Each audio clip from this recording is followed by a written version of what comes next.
I'm dying to hear your response to it. Secretary of Defense Austin.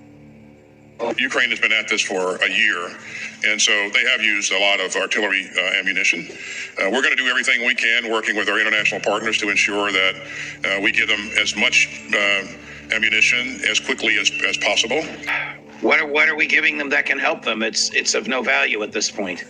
Well, I mean, the bottom line is this, and I hope everybody understood the despair that was in his voice. This was not the words of a confident man. This is the dejected words of a man who realizes the game is over. We're out of ammunition. And what he told Zelensky in Ramstein on Valentine's Day was, you're going to run out of ammunition sometime this summer, and we don't have anything left to give you. We're going to try, but we don't. And let me tell you what happens when you run out of ammunition in war. You die. It's over. That's why I'm so confident in my assessment. They are going to run out of ammunition. I mean, even if they had ammunition, they were going to get beat. But they're going to run out of ammunition. And when that happens, it is game, set, match, goodbye. There's nothing that can be done to stop the Russians. Okay, so let me tell you how correct you are. Before the same audience, but the day before, the Secretary General of NATO, Mr. Stoltenberg, said the following. The war in Ukraine is consuming an enormous amount of ammunition and depleting allied stockpiles. The current rate of Ukraine's ammunition expenditure is many times higher than our current rate of production. This puts our defense industries under strain. I guess he's right, but the Secretary of Defense chooses to ignore this. I mean, this is basically what you have been telling us for 11 and a half months now, isn't it? Yeah, this was unknowable. I mean, this isn't, first of all, I will tell you this, and I will put my entire reputation on the line here because I know this to be a fact. They knew this back in September.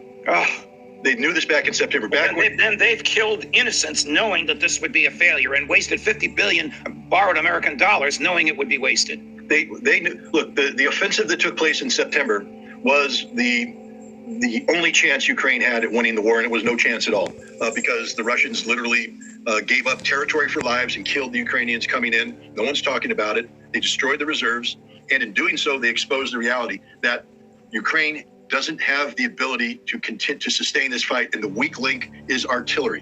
When the Russians are bringing, 20, 40, 60,000 rounds a day, and Ukraine is firing 6, 8, 10,000 rounds in return, and Ukraine can't sustain that, and Russia can. And I've said this to you from day one. That's the reality of this war. And you know who agrees with me? The commander of American forces, of Allied forces in Europe, General Cavoli, I think his name is. He spoke in Sweden last month, and he basically said, what's going on in Ukraine today is of a scope and scale beyond anything NATO is capable of doing. We can't fight that fight. And that is basically just what Secretary General Stoltenberg said.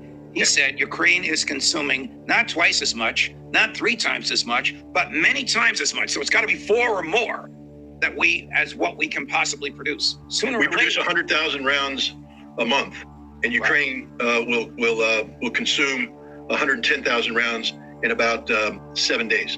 All right. So sooner or later, the Ukrainians, and we, NATO, will run out of ammunition. We already are out of ammunition. We had a million rounds reserve, and it's gone. We're now dipping into the reserves we gave Israel. But remember what I said, we had a 1 million round reserve. It's gone.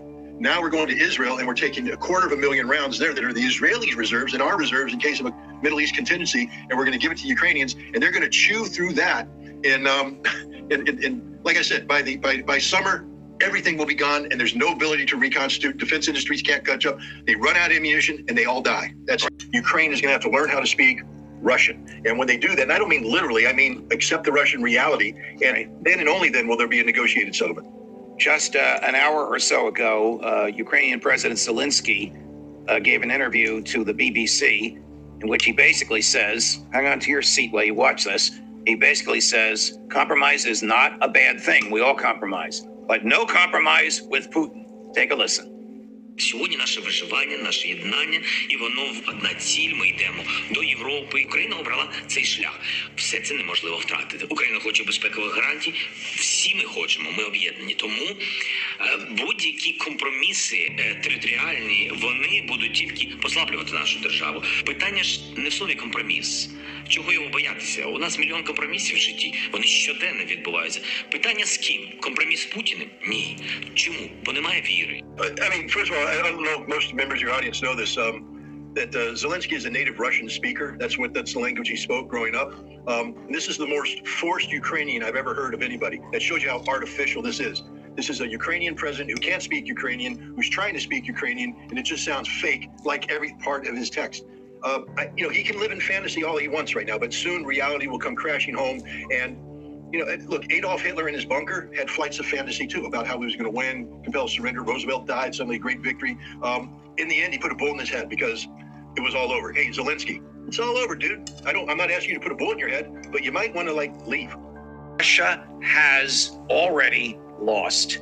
Take a listen. NATO and this coalition has never been stronger, and Russia is now a global pariah, and the world remains inspired by Ukrainian bravery and resilience. In short, Russia has lost. They've lost strategically, operationally, and tactically, and they are paying an enormous price on the battlefield. And then we can analyze why he's saying this when he knows it's not true and it's 180 degrees from what he said 4 months ago. Well, first of all, General Miley, if you're listening, let me introduce you to the concept of strategic. Strategic goes beyond the battlefield. You know that, General. You're a general.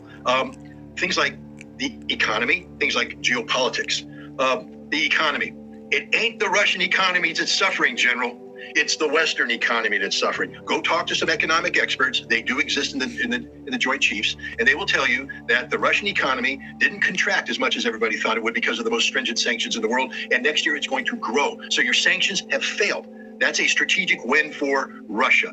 You say they're a global pariah. Why don't you send one of your defense attachés to follow Sergei Lavrov around as he went to Africa and he goes around the world, where he's received with open arms by people who reject America's vision of diplomacy. That's a political win, a geopolitical win. Russia's kicking your butt strategically, General, literally.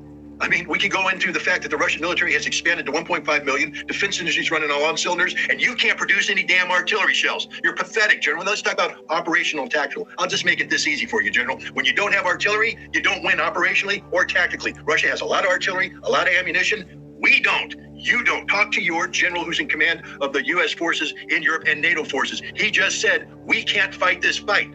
We can't. We don't know how. We're not equipped. We're not trained. This is of a scope and scale beyond anything we've ever imagined, and we don't have the military to do it.